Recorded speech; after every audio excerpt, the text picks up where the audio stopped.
Okay, I'm going to try to stay out of the way a little bit, but this is that bowl, and we're going to see how horribly I turn. This will be one of the times that I edit.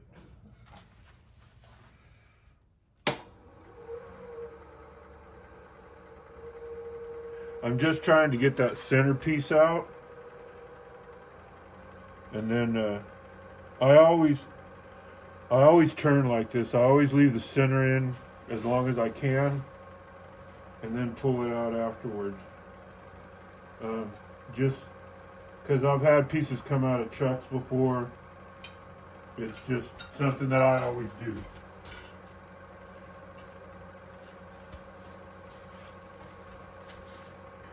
And I know people are going to say stuff about me having a bracelet on and stuff, and I know shouldn't do it, but it's something that I do.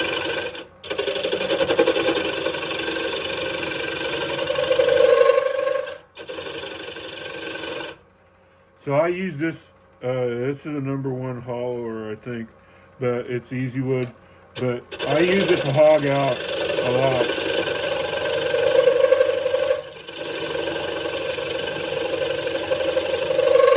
I do probably 90% of my turning when I'm hogging out with this tool.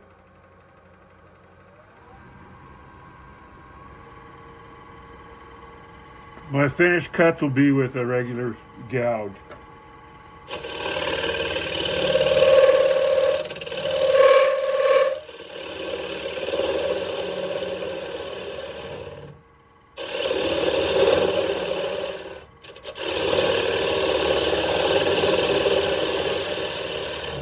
So you see I'm a little bit high. Again, don't do this.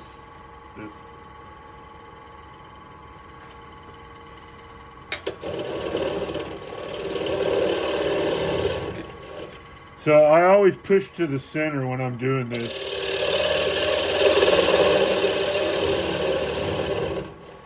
And that's really just because it's less likely to come off.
So I know probably some of you are thinking, wow, that's a lot of wasted wood.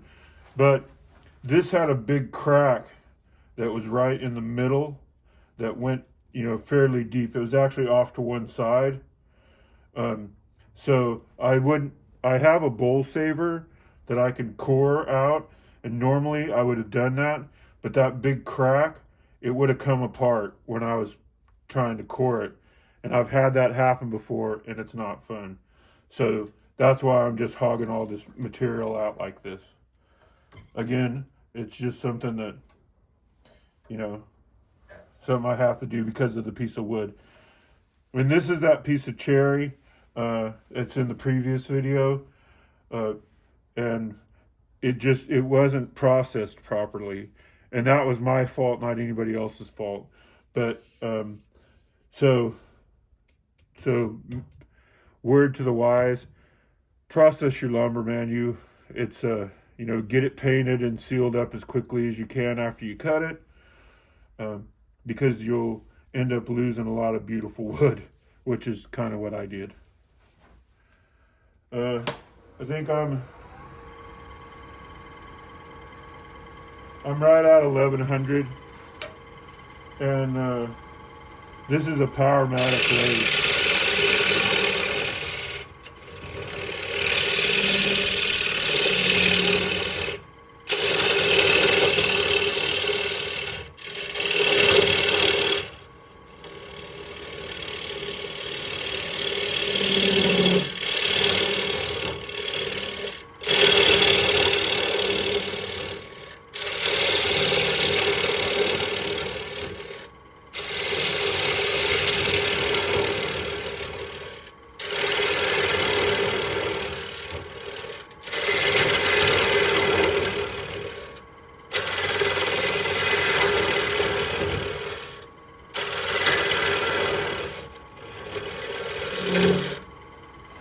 So I don't know if you guys can hear or not, but so once I get down to this point, when I'm on this, you're going to see all that tear out in there, and I'll clean that up with a bowl gouge, because that tends to cut that back really well.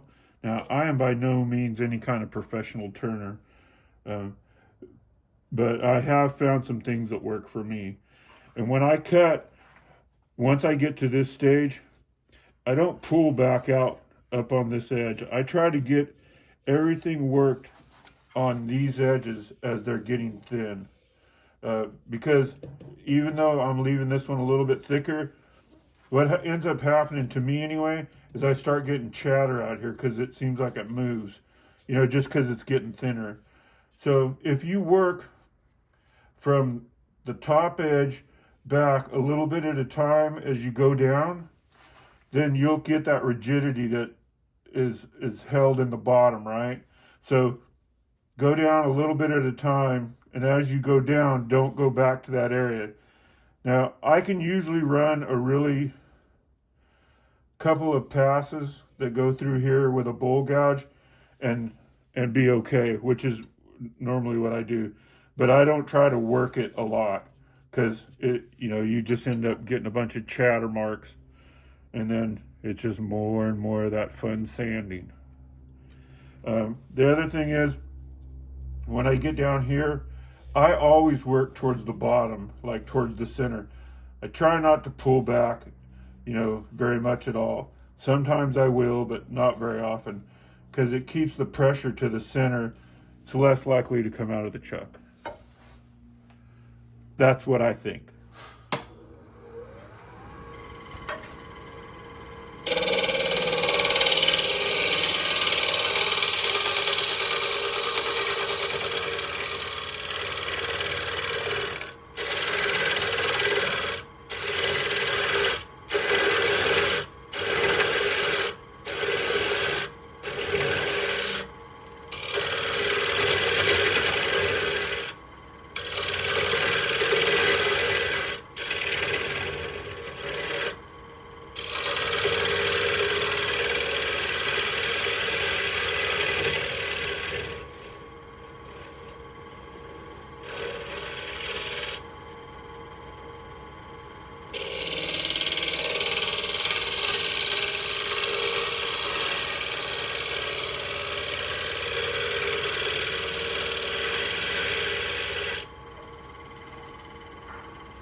So I don't know. I'll look and see what you guys can see, but yeah, it's just kind of, it's hard to see in there. But anyway, there's a little bit of turning.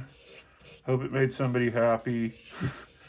I've got some cleaning up to do, but this is the bowl. So let's see this real quick. Hopefully this isn't very long, but so this is the outside of that bowl. But it really is beautiful. So like I said, guys, I'm not any kind of a pro turner, but There you go. So thanks for watching. If you want to do the subscribe thingy, click the subscribe button. If you want to do the like thingy, click the like button. Leave a comment, and be good to each other. And we'll see you next time.